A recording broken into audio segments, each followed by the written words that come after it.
Hello, আসসালামু আলাইকুম। কেমন আছেন সবাই? আশা রাখি ভালো আছেন। আমরাও সবাই ভালো আছি। আমি চলে আসছি রান্নাবান্নার একটি ভিডিও নিয়ে। এই যে আমি গরুর মাংস রান্না করব, তার জন্য মশলাগুলো আমি রেডি করে নিচ্ছি। এখানে সব ধরনের মশলা একসাথে দিয়ে আমি মেখে নিচ্ছি। মাখিয়ে নিয়ে তারপর মাংসগুলো আমি দিয়ে দিব। এই যে মাংসগুলো দিয়ে আবার মাখিয়ে নিচ্ছি। এভাবে মাখিয়ে আমি কিছুক্ষণ রেখে দিব, তাহলে মাংসটা খেতে আমার কাছে মজা লাগে বেশি, আমার মনে হয়। তো কিছুক্ষণ এভাবে রেখে দিয়েছিলাম। তারপরে আমি আগুনটা এখন জ্বালিয়ে দিব। তো মাংস রান্না হতে থাক। আসলে এবার কোরবানিতে আমাদের মাংস দিয়ে রুটি খাওয়া হয়নি, চালের রুটি।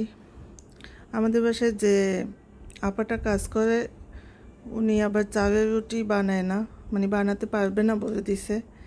চালের রুটি কেন, উনি কোনো রুটিই বানাবে না।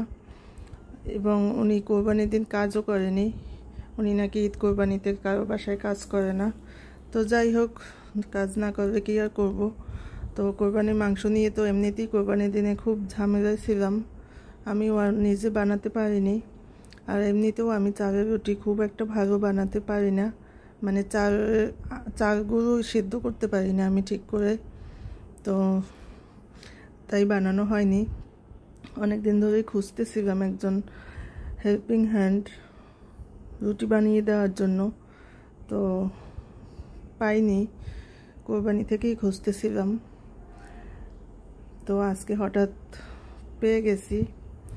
তো ওই আপাটা আজকে রুটি বানাতে আসবে, তাই আমি মাংসগুলো আগে ভিজিয়ে রান্না করে নিয়েছি। আপাটা বিকেলে আসবে। তো আমার মাংস রান্না শেষ। এখন ওই আপাটা আটা সিদ্ধ করে নিচ্ছে।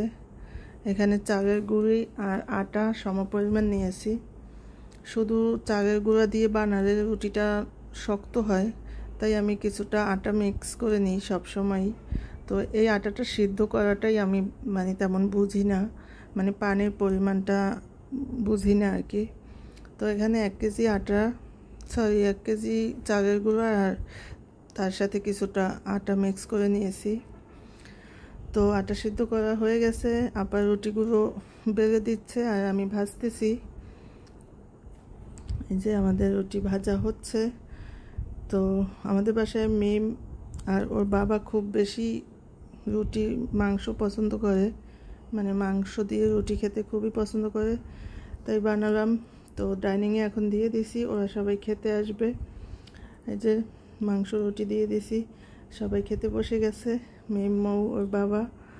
তো সবাই ভালো থাকবেন, আমাদের জন্য দোয়া করবেন। আজকের মতো ভিডিওটা এখানেই রেখে দিচ্ছি। আল্লাহ হাফেজ।